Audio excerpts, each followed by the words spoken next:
বাংলাদেশের স্বাধীনতার ঘোষণা এবং এর প্রেক্ষাপট নিয়ে আপনাদের বক্তব্যে অনেক তথ্য উঠে এসেছে, অনেক অজানা তথ্য যা এই মঞ্চে সহ অথবা সামনে যারা বসে আছেন, বাইরেও বহু মানুষ আজকের এই আলোচনা শুনছেন, অনেকেরই হয়তো অনেক কিছু জানা ছিল না। কিন্তু আলোচকবৃন্দের বক্তব্যে আজকে এই রকম অনেকগুলো বিষয় উঠে এসেছে। আজকে বাইরে এখানে আসার সময় আমি দেখেছি তরুণ প্রজন্মের অনেক সদস্য ভিতরে আসতে পারেননি, জায়গা সংকুলনের কারণে তারা ভিড় করেছেন। আমি একটু আগে মহাসচিব সাহেবকে বলছিলাম, আমাদের এখানে ভেতরে হলরুমেও আজকে অনেক নতুন তরুণ মুখগুলো আমরা দেখতে পাচ্ছি।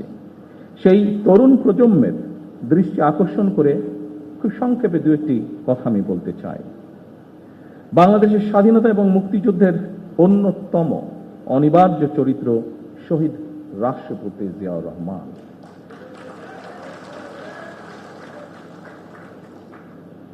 আমরা দেখেছি অতীতে যেভাবে শহীদ জিয়াউর রহমানকে, তার অবদানকে, তার কাজকে খাটো করার চেষ্টা করা হয়েছে, এর থেকেই প্রমাণিত হয়েছে শহীদ রাষ্ট্রপতি জিয়াউর রহমান অবশ্যই বাংলাদেশের মুক্তিযুদ্ধের একজন অনিবার্য চরিত্র। কিন্তু সম্মানিত উপস্থিতিবৃন্দ, শহীদ রাষ্ট্রপতি জিয়াউর রহমান হঠাৎ করেই কিন্তু স্বাধীনতার ঘোষণাটি দেননি।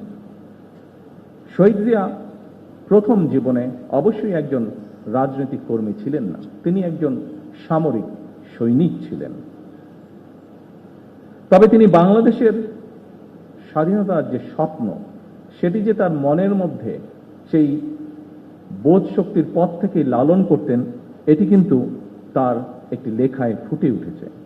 স্বাধীনতার চিন্তা চেতনা যে তিনি ধারণ করতেন, একটি স্বাধীন বাংলাদেশের জন্য যে তার একটা দীর্ঘ মানসিক প্রস্তুতি ছিল, সেটি আমরা তার একটি লেখা থেকেই পরিষ্কারভাবে বুঝতে পারি।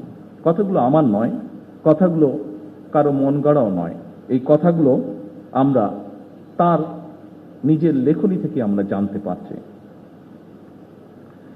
আমরা স্বাধীনতা এবং মুক্তিযুদ্ধ নিয়ে শহীদ জিয়ার নিজের লেখা একটি প্রবন্ধ আছে। প্রবন্ধটির নাম একটি জাতির জন্ম।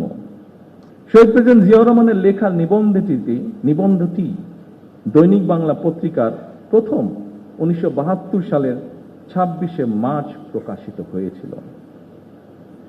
এই প্রবন্ধটি ছিল বাংলাদেশের প্রথম স্বাধীনতা দিবস।